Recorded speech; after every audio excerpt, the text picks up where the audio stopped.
นอบน้อมต่อพระรัตนตรัยแก้วเจ้าสามประการน้อมเอาคุณพระพุทธเจ้าคุณพระธรรมเจ้าคุณพระสังฆเจ้าคุณพระอรหันตเจ้าอริยสงฆ์เจ้าชูตนชูองค์ได้เมตตาแผ่ปารมีมาเป็นนวโลกุตรธรรมปกเก่าเกษาปกผมหักษาคำเข้าถึงจิตใจครูบาอาจารย์พระมหาเถระพระเถระนุเถระเพื่อนสหธรรมิกสหสมจารีทุกรูปทุกองค์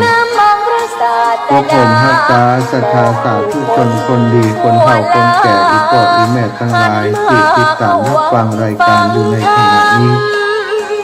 ตอนนี้ทางรายการทางสถานีวิทยุวิทยาลัยสงฆ์นครลำปางของเราก็อาจจะได้เกาะสัญญาณจากหลวงพ่อท่านพระครูอุดมศิริพัฒน์นะขออนุญาตแจ้งกรรมตอนนี้ตังวิทยาลัยสงฆ์ก็ยังบ่ฮับสัญญาณแต่เด้อขอแป๊บหนึ่งตะกี้บ่ได้ประสานงานกันเวลาอยู่หน้าไม้เนาะคนที่อยู่ทางนอกที่ฮู้อยู่เพิ่นบ่ได้ประสานงานเพิ่นบ่ได้เข้ารายการแล้วเพิ่นบ่บอกทางละอ่อนที่เป็นช่างเทคนิคนะก็เลยทำให้เชื่อมสัญญาณของเพิ่นบ่ติดก็ตัดไปที่อื่นไปเฮียศรัทธาญาติโยมหาเจ้าหน้าที่สถานีก่อนความคุกคักฟังเพลงไปก่อนดีกว่าวุ่นวายแล้ว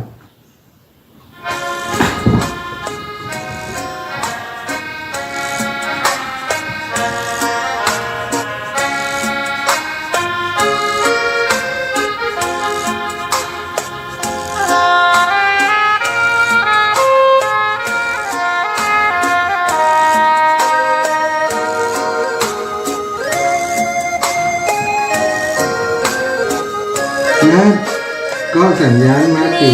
ให้อาจารย์ของพระครูอุดมถ้อยคำเข้าถึงจิตใจฟังรายการวิทยุเสียงสาย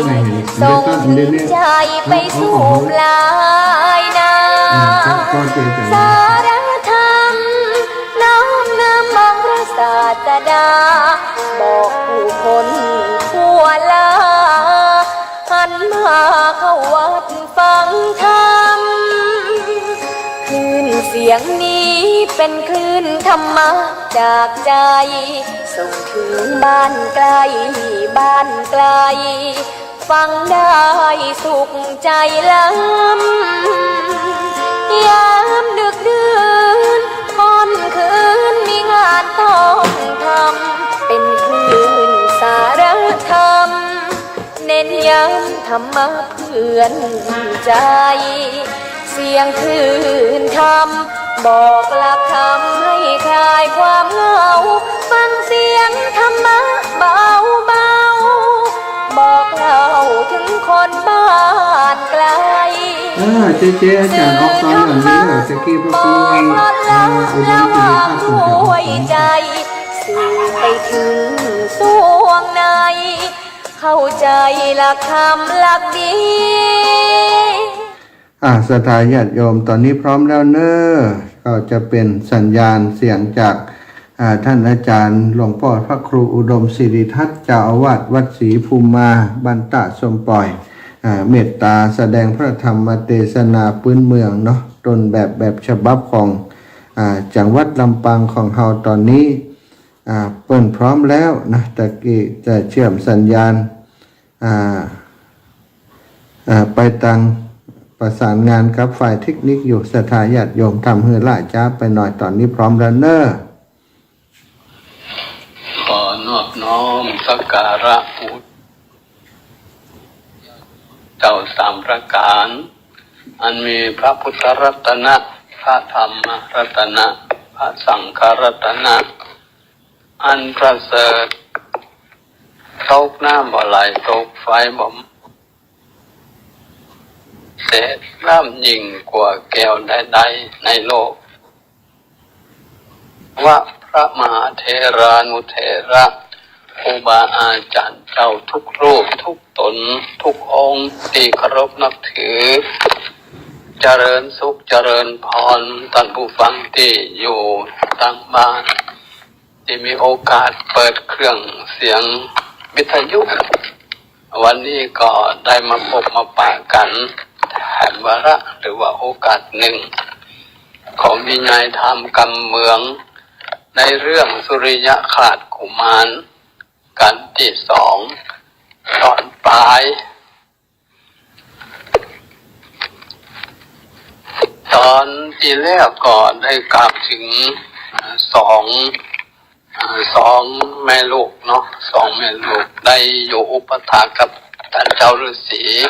ได้หาหัวมันลูกไม้คือท่านเจ้าฤาษีบ่ได้ขาดสักวันสักยามอีกแต่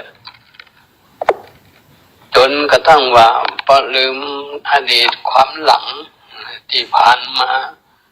พอมีความโศกความเศร้าความทุกข์ยากก็ยังได้ในขณะนั้น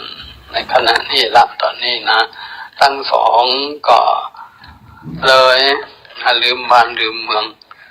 อยู่มาจนถึงว่านางสลีคำได้มีต้องครบ10 เดือนก็มาคลอดหรือว่ามาเกิดลูกได้ลูกปัจจัยคนเป็นปัจจัยที่มีผิวงามใสสะอาดหวานนะท่านฤาษีก็ฮู้ว่าไอ้กุมารน้อยเนี่ยมีรูปร่างลักษณะสันฐานที่งามดูผาเสดดีนะเกิดมายามที่ว่าพระสุริยคราสจับกันว่าซ้ำเป็นวันดีตัวต้องเป็นตนบุญแน่แท้ว่าท่านฤาษีนะบ่มีไผละการที่จะมาแข่งขันก็จึงได้ใส่จื่อใส่น้ำอาวะสุริยคราสกุมารสุริยคราสกุมารนี่บ่มีโรคภัยไข้เจ็บอย่างมาเบียดเบียนตัวใดมีความสนุกเบิกบานใจ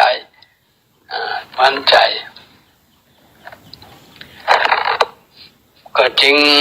มีความเจริญเติบโตในนากามบานหมดเร็วแล้วแหละนะวันหนึ่งท่านฤาษีเนี่ยก็ได้สยองขึ้นในบนอากาศ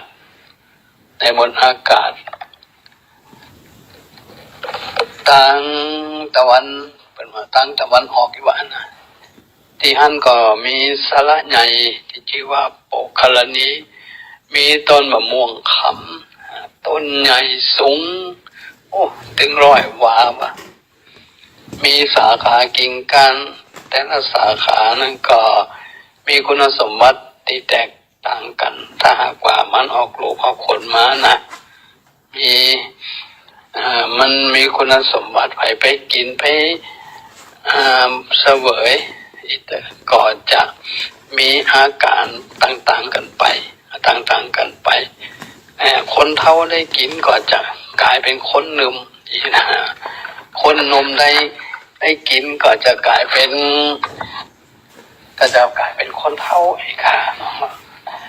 หรือว่าคนเฒ่าได้กินก็จะกลายเป็นคนหนุ่มถ้ามีอยู่กิ่งหนึ่งกิ่งไม้มะม่วงกิ่งนั้นกิ่งตั้งปลายกิ่งยอดเนี่ยพอมันมีลูกมีดวงแล้วก็จะออกลูกออก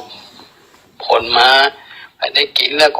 ก็มีพละกำลังนะเต่าจ้างถึงกี่ตัวถึง100 ตัวก็นะพละกำลังท่านฤาษีนี่ก็เอามะม่วงกิ่งนั่นแหละเอามาปั่นยืนมาคือกับเจ้าสุริยกุมารจึงมีพละกำลังรุดกำลังจ้าง100 ตัวส่วนนางสีคำหรือสลีคำนั่นก็ได้กินก็กลับกลายเป็นสาวน้อยอายุ15 ปี เมื่อกุมารสุริยคราสอายุได้12 ปีเนี่ยท่านฤาษีก็ได้สอนเวทมนต์คาถาทุกอย่างเนาะจนเจ้ากุมารนี่จำได้หมดได้เสียงวันหนึ่งท่านฤาษีก็ได้บอกว่ายังมีสาระใหญ่อยู่ในป่านี่ภัยผู้ใดเนี่ยได้กินได้อาบก็จะทำให้หายโรคหายภัยมีอายุมันยืนยาวเลยหมู่ยักษ์ภัยเพชรเท่าทั้งหลายเนี่ยเอาตังตลอดไปถึงอันที่ปัญญาธรนี่นะก็มีก็ป้ากันไปอาบน้ำเป็นประจำนะกุมารสุริยคราสก็แจ้งความประสงค์แก่เจ้าฤาษีว่าใครจะไปอาบขอสักกรรมว่าอันนะขอสักกรรมว่าอันช่วยบอกคนตั้งไปให้จิมเตอร์พระเจ้าว่านะท่านฤาษีก็ว่านี่เจ้าต้องเรียนมนต์ก่อนนะถ้าบัดได้เรียนมนต์ไปบัดได้ละเพราะตรงนั้นมันมีอันตรายมีจำพวกผีปีศาจยักษ์ร้ายทั้งหลายมันคอยเฝ้าอยู่ท่านที่หิมฟังปกกรณีอยู่อันก็จะเป็นอันตรายจะอันต้องเรียนมนต์ก่อนนะถึงจะไปนะเจ้ากุมารสุริยคราสนี่ก็เรียนมนต์เนาะคาถาจากท่านฤาษีเรียนได้เร็วนี่คนมีบุญเนาะคนมีบุญมีความจำดีโดยเฉพาะก็เป็นเด็กนี่อันอย่างนี่มันเข้ามาสู่โสตประสาทเนี่ยมันจำได้ง่ายนะสมัยเขาเป็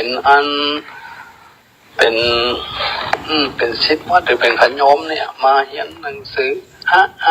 เนี่ยมันจำได้เร็วปอดไม่แซ่จากครูบาอาจารย์นะครูบาอาจารย์นี่เจ้าสุริยคราสกุมารจดจำได้คล่องจึงเข้าไปบอกแม่ในการที่ว่าตนเองจะประสงค์ที่จะไปผู้เป็นแม่นี่บ่ใครจะคือไปหรอกเพราะมันมีอันตรายมีเพศมีผีมียักษ์ที่อยู่ตรงนั้นอยู่กับศาลากับแม่ดีกว่าเนาะนะเจ้ากุมารสุริยคราสแล้วก็ยังอยากจะไปหู้ไปหันก็รบเร้าแม่ของตนเองนี่อยู่เป็นประจำวันที่สุดมาแม่ก็ว่าถ้าอย่างอันเนี่ยแม่ก็จะไปตัวให้ไปส่งลูกนะเป็นเพื่อนอยู่กับลูกก็แล้วกันจากคันนางสลีคำก็ไปขออนุญาตกับนางปทุมมาบัวแสงผู้เป็นแม่นั้นก็ว่าหากจะไปแต่นะก็ระมัดระวังกันไว้พองเด้อเพราะที่อันนี้มันเป็นเขตอันตรายผีพายเพศนักมีนักหนามีหลายชนิดล้วนแต่เป็นอันตรายหากเสร็จธุระภาระอันอย่างกันนี้แล้วก็กระจายจุงป้ากันกลับมาเนอะ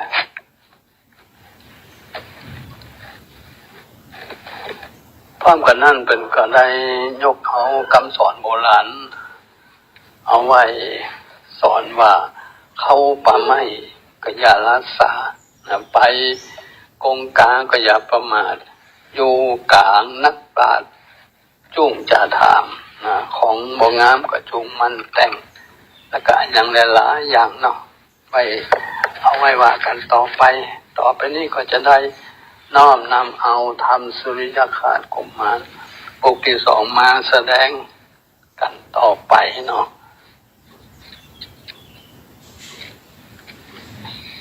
นะโมตัสสะภะคะวะโตอะระหะโตสัมมาสัมพุทธัสสะตะ มาทังปะกาเซนโตสารธา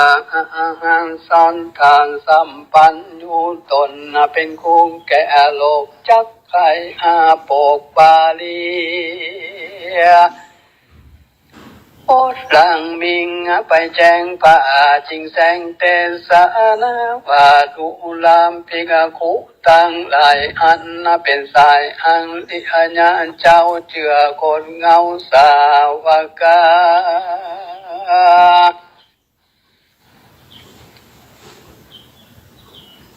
อันนวนังสาลีคำโนอนาวก็ลาแม่เจ้ามันดาบาปาเอาบุตรต่างลูกน้อยแล้วก็ก่อยเที่ยวไปกันถึงวังใส่น้ำกวางมิงตาตั้งโปงกะลานินตามดังพัดสีสังไว้เจ้าวันโอทายสุลิยาขาดตาเขียวจุงไปเอาดินเดียวมานแล้วเจ้าว่าต้นแก้วก่อปันเป็นก่อปันเป็นรูปควางควายตั้งเลี้ยงเลยย้ายยันแล้วก็สวดมนต์ย้ำตามมาดังกำละสีผู้พาเสินล้วนกายเกิดเป็นงัวควายตัวหลวงลายแล่นได้เต้นควงควายริมหนองก็มีอันและนาส่วนวานังสาลีคำโนนาวกับลูกเต้าใส่ใจหันน้ำใส่สะอาดปุบผาจาดบานงามแม่เพิ่งช้ำตามดอกนกบินสอดไปมาหวานต่างอันว่าลมเจยปัดดวงดองหอมทุกขอกเอาใจปวงเข้าใส่บ้านขอกบัวแดงออกเรือลายบัวหลวงใหญ่ตุกติ่งดอกปานกีบงปานดวงบานหลักบัวสันสนสอดลอดพื้นน้ำหลอกดอนพื้นน้ำเล็งหันดอกจังก่อนวันกันกาบที่ตาลาบสายข่าวเมฆลูกเป่าเปิบเต้นด้วยละเล่นเย็นใจกันสีไข่อาบแล้วกองละลุงแก้วไว้กลางนองผู้แม่ปองผู้แม่ปองขึ้นฟังแล้วมานั่งก็แย่งเจ้าจอมเป้งลูกลา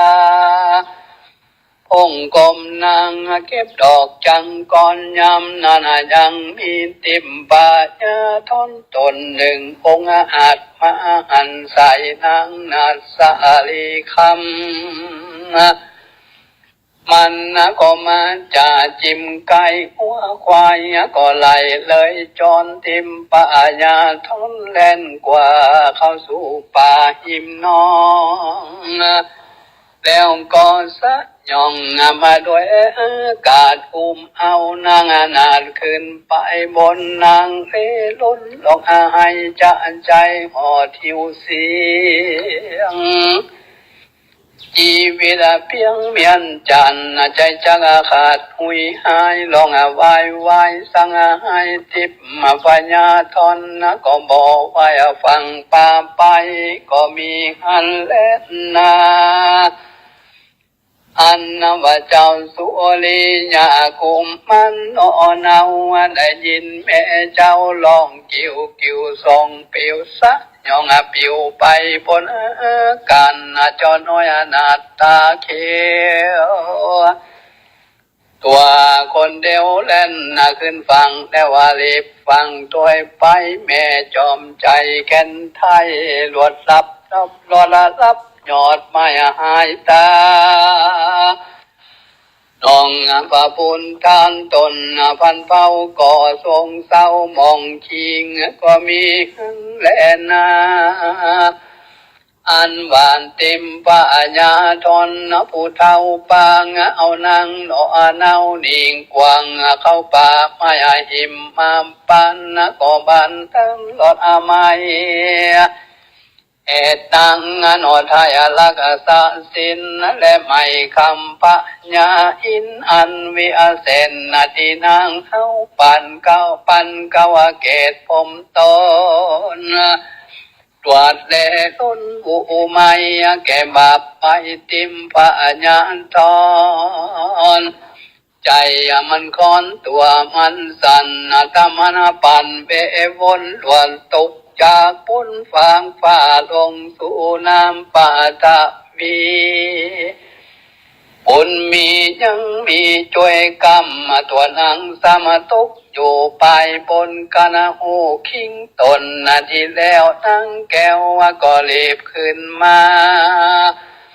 แล่นซอห่างจะใจบ่หัวหนไตและหนเหนืออันแต่เครือน้ำควายสักว่าอันแต่คือน้ำควายซ้ำกว่ายักใบยักบับใบมาตันนางก็ก่อยก็พันต้นไม้โซสาสายแลนหันตังก็มีหันเล่นนาส่วนวานติมปยาตนใจกาตุกใส่น้ำปานตะวิ่งเตจาปีลำยิงตายแล้วจริงขึ้นมายำตังวันดาตุกต่ำจะกายคำนอนยำนุกจำก่อนเลี้ยงกุ้งมันสุขสู่ต้นกูว่ากูสั่งและมากวังต่างกูสั่งมามืดใจกูสั่งมาฝืดตึดทันกันมันพันลูกได้กองสยองคำปะมายานีไปก็มีเล็ดนากูมาโลปิสวนอันวางเจ้าสุงอริยาขาดกูมันตุกมาปังทรงต้องให้ลำลองหามพระมันดาจังเก่าดงนังก็บ่ได้เห็นกว่าแม่นาไทยมันตั้งหลังน้ำตาปังหิวห่อนจอสอดตอนจอสอดตามหิมตาง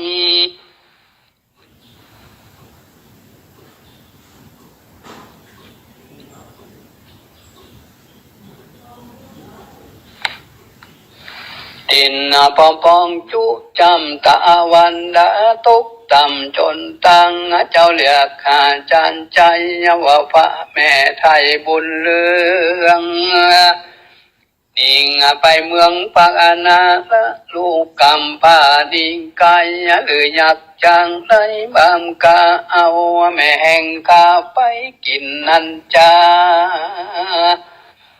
มาตาเอ่ยแม่เจ้าจุงมาหาลุงเต้าเลี้ยวปันพองบ่หันมืดคำตะวันตำลับดอยพาที่นั่นยังมีนางนาเท่ามันเป็นเจ้าแก่นักตั้งหลายมีชื่อใหม่แต่เก่าว่านางนาเท่าไอ้ยักกามันก็มันสอนถึงห้องหลอดปองกะลานีมันยังมีหลานสาวผู้หนึ่งนามหัดชื่อนางนาฏเกษนาในเมืองนาคาตำไตหาโมได้สะอาดเสมอสองยานักญานักปองใครได้ยังคนจ่ายยังคนใจไว้เป็นล้านเคยมันก็เลยมาเฝ้าพกพอเจ้าแต่งยามวันมันได้หันเจ้าสุวลีญาขันตาลงลูกอาจงามตามันก็กินตาใครได้เพื่อเอาไปนางนาไทยเกศนาง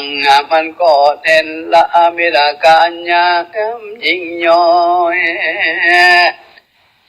เป็นดังนางนาราน้อยสาลีคำแล้วจากกรรมอ้อนอ้อยวาดูลานลูกน้อยน้อยสายตาแมงก็หาลูกมาอีแล้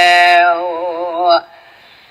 กองลูกแก้วจุงมามปันยาคุมพันบามกาเอาแม่กว่าตุ้งตันบาปมาตันเวนควายยักบาปใบหลวดมอลนาแมงจิงแลนปอกมาบ่จ้าของ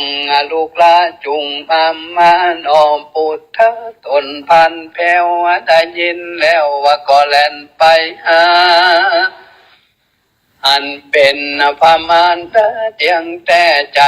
เจ้าแผ่เจยจมก็กำมือดมบันก่อนอิทธิว่าหอดก็กับหายนางนากายเป็นแมงก็เก่าแก่กูมันว่าปีว่าบามเพียว่าเอาจานั้นยังอยู่ปีปุญญกจักมาตันควนเฮาพันขึ้นสู่ยังที่อยู่แห่งเฮาแดดตึกว่าอันแล้วก็ป้าเอานอแก้วโปติญาณดันลงดันป่าใหญ่ทะเลไตเตียวไปบ่อนั้นเต้าได้ก็หลอดถึงเมืองแก้วยอดนาคาปุรีหอเห็นมีใจแผ่งเต็มตุกแง่มักกะยะกังนักเท่ากองทะเลเก่ากำพังวางเอาลงตังเสียแล้วของลูกแก้วจุงอดใจเอาจากไปยังจุงที่เงินหมู่เดียวกันมันก็ตาลิผ่านไปหล่อนจุดยังจอดตีเงินมันเจ้าก็หันสัมปะเครื่องใจตั้งน้อยใหญ่หลายปากการเป็นความตันเดินอาลัมตั้งเข้านำจูอันนางหนักปันย่อยืนเปลืองบอกเจ้าตื่นสังกาก็มีเล่นนาอีนี่จากวันอาณาจารเล่า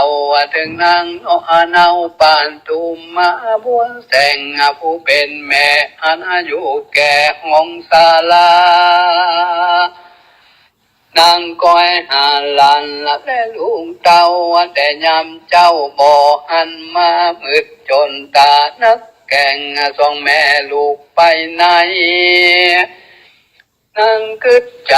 ข้าคอยว่าลูกและหลานน้อยลงต่างตกอยู่กลางป่าไม้หรือจะกะบับไปป้าไปหรือสัจจังอะไรตัวกลางกากกันกว่าดงลีลาจะสิ่งและจ้างเขาอยู่อ่างละวีคนตาลายปีลายซ้ำเขานั้นพำกะตำลายจะลึงว่าอันแล้วนั่งแก้วก็ออกจากศาลาเดินเข้าสู่ดงนั่งลงเรียกหาจานใจ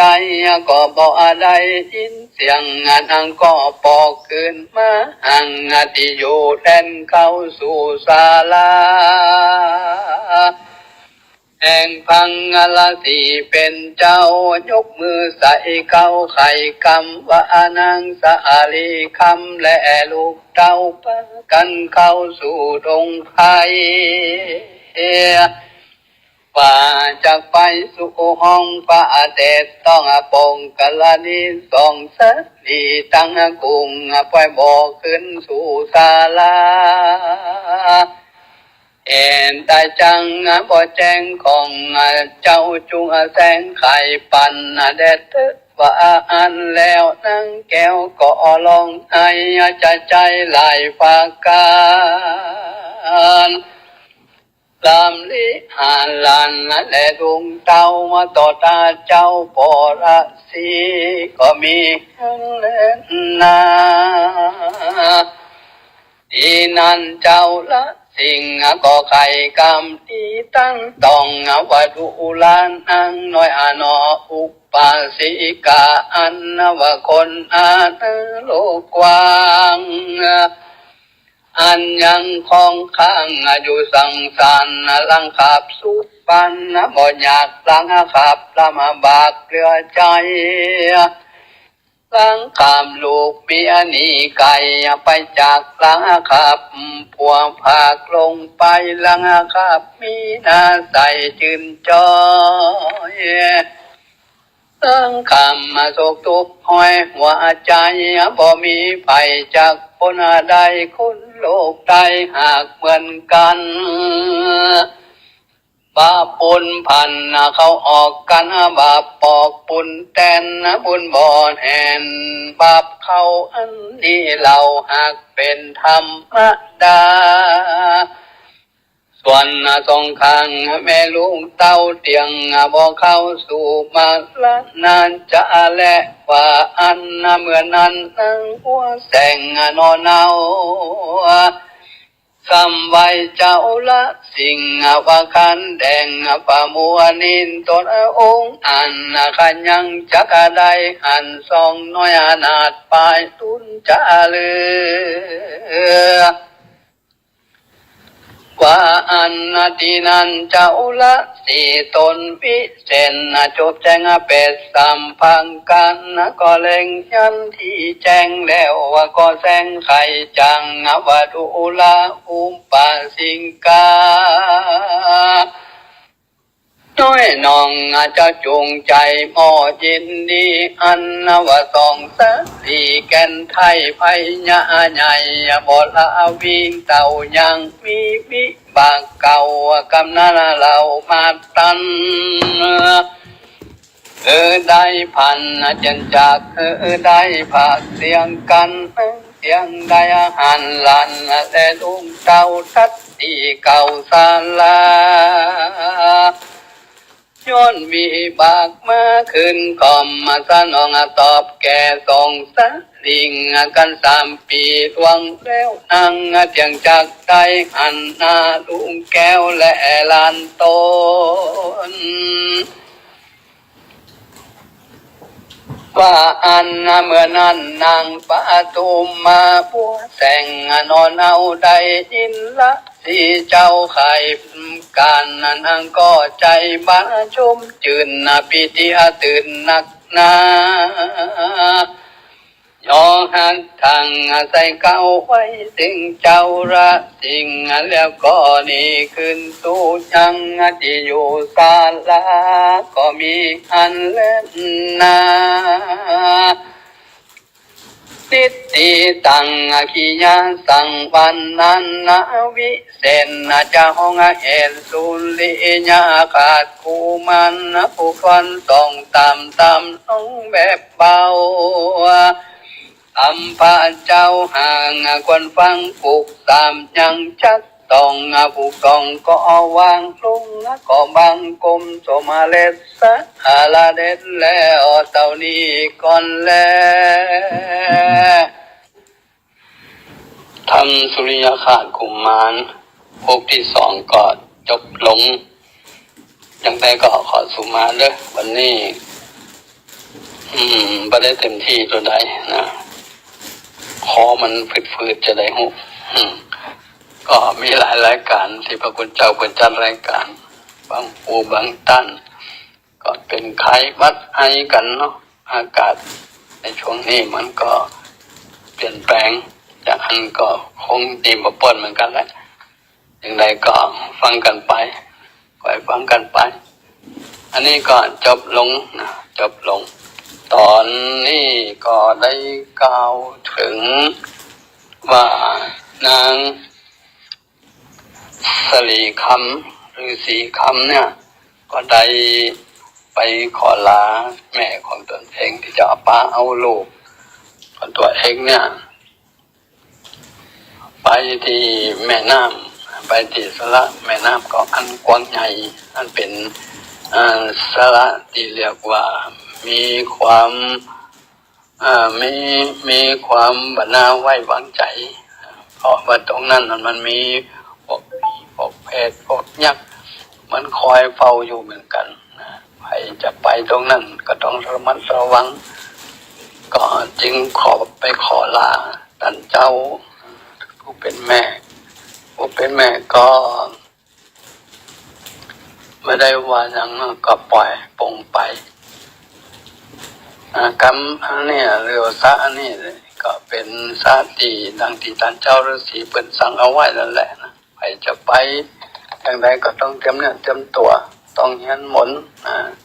จำมนต์ท่องคาถาเพื่อป้องกันอันตรายอย่างต่างๆเมื่อไปถึงตรงนั้นนะ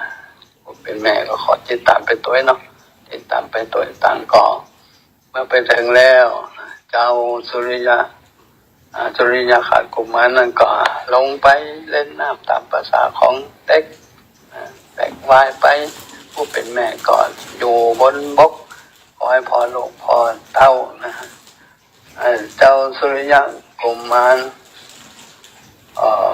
ก็เล่นไปเพลินไปนั่นแหละนะเพลินไปแต่ไม่ได้ระมัดระวังก็มีทิพยธรตัวหนึ่งมันหันแม่ของเจ้าสุริยะกุมารนั่งอยู่เห็นฟังปุกรณีก็เหาะมาจะจับเอาแม่ของตนเองไปพอได้ก็บินหนีไปก็ไม่ได้เหมือนในนั้นหรอกนะเพราะว่านางสรีคำเนี่ยมีของดีอยู่ในตัวในตนก็คือมีของที่ท่านเจ้าพญาอินทร์ได้มอบไปคือโดยเฉพาะก่อนน้อยคำภัยที่จะมาต้องเรื่องต้องตนของนางสรีคำเนี่ยก่อนจะมีอาการโดยเฉพาะเกิดความอ่อนขึ้นทิพยธรพออุ้มเอานางนี้ไปตามอากาศนะแต่ไปตามบนหนอากาศเนี่ยก็เกิดความอ่อนขึ้นกับทิพยธรจนกระทั่งตนเองต้องตกลงจากอากาศนางสรีคำก็ตกลงเหมือนกันนั่นแปลว่าตกทับทั้งหมดอันตรายก็บ่มีขึ้นให้ก็กล่าวถึงอันทิพยธรหลังจากมันตกลงตรงนั้นมันก็ตายไปขณะหนึ่งแล้วก็ฟื้นตัวขึ้นมาพอฟื้นตัวขึ้นมามันก็เร็วหลังเร็วหน้าบ่ฮู้จะได้ก็มีความกลัวอยู่ส่วนนางอันสรีคำหรือนางสีคำก็พากหนีออกจากที่อันนะเมื่ออย่างทิพยธรนะทิพยธรมันฟื้นขึ้นมามันก็หมูจะยากอย่างไรเนาะก็มีความกลัวอยู่พอลูกได้ก็สยองข้ามไปในป่าก่อนหนีไปทีนี้ก็ถึงกุมารชื่อว่าสุริยะกุมารเนี่ยก็มีความโศกเศร้าพิไรลำพันธ์ว่าตอนนี้แม่กับตนเองนี่จะเป็นอย่างไรเนาะพอเห็นอันยังก็เลยมีน้ำตาหยวบังสอหาแม่ของตนเองก็บ่ได้ยินเสียงตอบรับจากแม่ว่าตนเองแต่อย่างใดในขณะเดียวกันนั่นก็มีพญานาคตัวนี้เขาก็มีลูกสาวอยู่นางหนึ่งชื่อว่านางเกษณาก็ต้องการอยากจะได้ผู้ชายสักคนหนึ่งหน้าตาดีๆเนี่ยเอาไปเป็นเขยก็เลยหันเจ้ากุมารสุริยคาตเนี่ยมีความโศกเศร้าวิไลลำพันธ์มามันก็เข้าไปแปลงกายเป็นอันคนเป็นกายเป็นคนนั่นแหละแต่เข้าไปเจรจาทำอะไรอย่างต่างๆนานา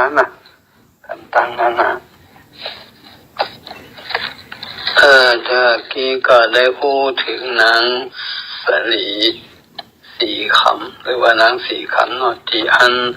นาคมันแปลงตัวเป็นนางสลีคำมันเป็นแม่ของเจ้าสุริยกุมารนะปลอมตัวมาเพื่อจะเจ้าสุริยกุมารหลงไปว่านี่คือแม่ของตนเองเสร็จแล้วก็พาไปสู่ติโยอู้กันไปอู้กันมาอย่าไปยังมาก่อนลงตังก็อ้างว่าลงตังเอาก็ปากันไปทันทีเองดีกว่าน้อยนะก็เลยปาเอาอันเจริยกุมารเนี่ยไปอยู่ที่อยู่ของตนไปอยู่ของตนเองที่อันเมืองแก้วอันเมืองแก้วนาคบุรีบนที่เมืองนาคกันแล้วกันเนาะที่นี่ก็เดี๋ยวโอ้ถึงนางปทุมมาหัวแสงผู้เป็นแม่ของนางสีคำนะก่อนนางสีคำนั่ง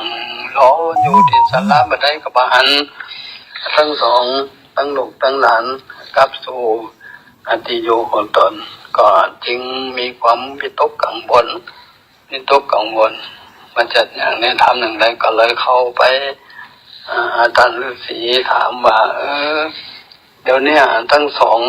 ลูกเต้ายังบาหันกับศาลาแต่อย่างใดเขาจะเป็นจะตายอย่างไรก็ยังบอกอยากจะทราบว่าท่านฤาษีพอจะบอกแจ้งชี้ขาย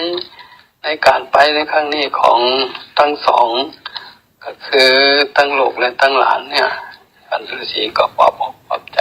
กล่าวยกเอาคำเรื่องของการพัดกันภาคเนาะว่าชีวิตของคนเขาเนี่ยมีการเกิดในเบื้องต้นการเปลี่ยนแปลงในทำกลางหนที่สุดเขาก็พลัดก็พลาดก็จากกันไปก็ถือว่าเป็นเรื่องของธรรมดาไม่ต้องมีทุกข์กังวลห่อนใจอันอย่างละก็เหมือนวันนั้นสัก 2-3 ปีเขาทั้ง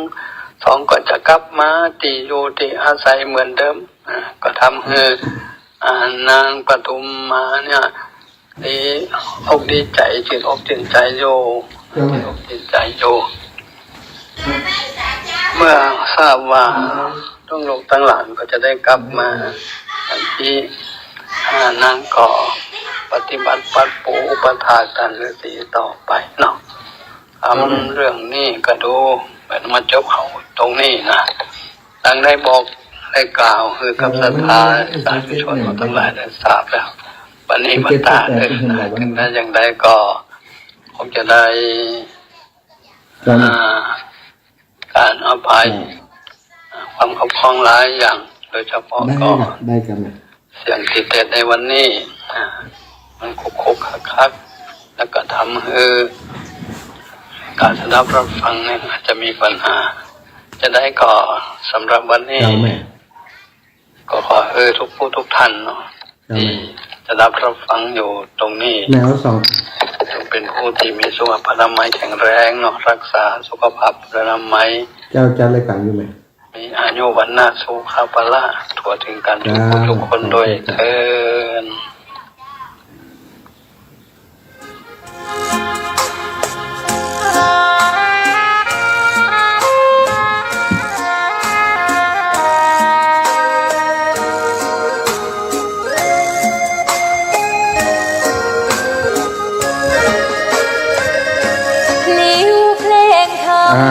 ศรัทธาญาติโยมตั้งหลายจบลงไปเนาะ